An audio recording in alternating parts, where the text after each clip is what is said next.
नमस्कार प्रिय विद्यार्थियों, हमने रक्त और हमारा शरीर पाठ पूर्ण पढ़ लिया है। अब हम इसके प्रश्न अभ्यास करेंगे। तो आइए प्रारंभ करते हैं इसके प्रश्न अभ्यास। पहला प्रश्न देखिए, रक्त के बहाव को रोकने के लिए क्या करना चाहिए?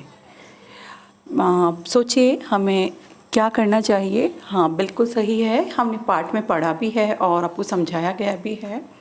और व्यवहारिक जीवन में भी हम देखते हैं, जब हमारे किसी भी शरीर के अंग से खून निकलने लगता है तो हम उसे दबाते हैं और वहाँ कपड़ा या कुछ भी बांध देते हैं। तो देखिए, इसमें भी यही कि रक्त के बहाव को रोकने के लिए उस स्थान पर कसकर एक साफ कपड़ा बांध देना चाहिए, ताकि दबाव पड़ने से रक्त का बहाव कम हो सके। फिर घायल व्यक्ति को जल्दी डॉक्टर के पास ले जाना चाहिए। अब दूसरा है, खून को भानुमति का पिटारा क्यों कहा जाता है? भानुमति का पिटारा जिसमें तरह तरह की चीज़ें हों और जिनका परस्पर कोई संबंध ना हो। तो देखिए, क्यों कहते हैं हम रक्त को भानुमति का पिटारा?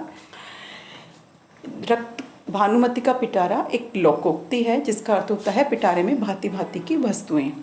खून को भानुमति का पिटारा कहा गया है क्योंकि सूक्ष्मदर्शी से खून की एक बूंद को जांचा जाए तो लाखों की संख्या में लाल रक्त कण मौजूद हैं, जिनकी हम कल्पना भी नहीं कर सकते। इसके अलावा सफ़ेद कण और प्लेटलेट कण भी उसमें पाए जाते हैं।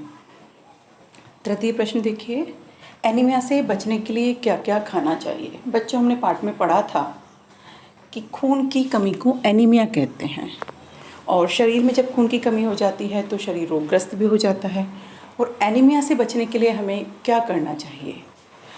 सोचिए। हाँ, हमें एनीमिया से बचने के लिए ऐसा आहार लेना चाहिए जिससे कि हमारा खून बढ़े, और हम पौष्टिक आहार लेंगे तो खून की कमी होगी ही नहीं है, एनीमिक होएंगे ही नहीं। तो देखिए, एनीमिया से बचने के लिए हमें पौष्टिक भोजन का सेवन करना चाहिए।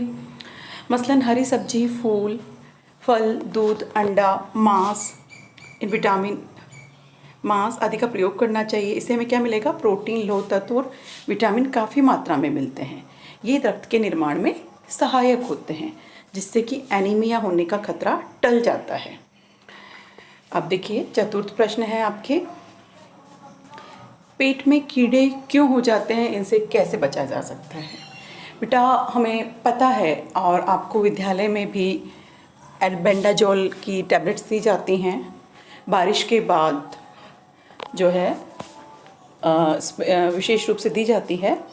देखिए, क्या होता है कि जब हम दूषित खाना खाते हैं या दूषित पानी पीते हैं तो कीटाणु जो है हमारे शरीर में प्रवेश कर जाते हैं, और वो कीड़े जो होते हैं पेट में, वो कीड़े बन जाते हैं, कीड़े हो जाते हैं, और वे जो है हमारे शरीर में पहुंच करके अनेक विकार उत्पन्न करते हैं। तो देखिए, इसका उत्तर हम इस प्रकार ही लिखेंगे, पेट में कीड़े दूषित जल और खाद्य पदार्थों द्वारा शरीर में प्रवेश करते हैं।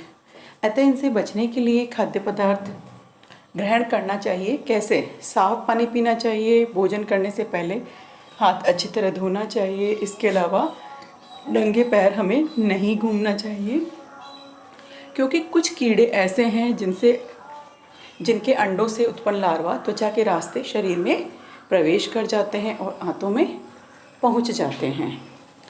इनसे बचने के लिए ज़रूरी है कि शौचालय का प्रयोग किया जाए और नंगे पांव नहीं घूमें।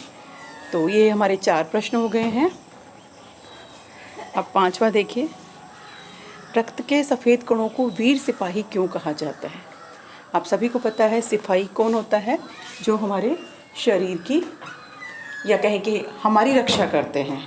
और रक्त के सफ़ेद कणों को हम वीर सिपाही कहते हैं, वो इसीलिए क्योंकि वो हमारे शरीर की रक्षा करते हैं।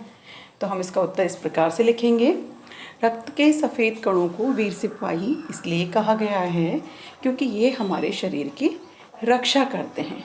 ये रोग के कीटाणुओं को शरीर में घुसने नहीं देते, उनका डट कर के मुकाबला करते हैं। मतलब हमारे शरीर में जो प्रतिरोधक क्षमता है, उसके लिए सफ़ेद रक्तकण जो हैं वो सहायक होते हैं। तो इस प्रकार से हम इन प्रश्नों के उत्तर देंगे।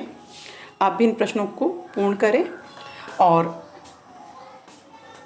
अगली कक्षा में हम आपके बचे हुए जो प्रश्न हैं उनको हल करेंगे। उससे पूर्व आप उन प्रश्नों को पढ़ करके और उनके उत्तर समझने का प्रयास करें।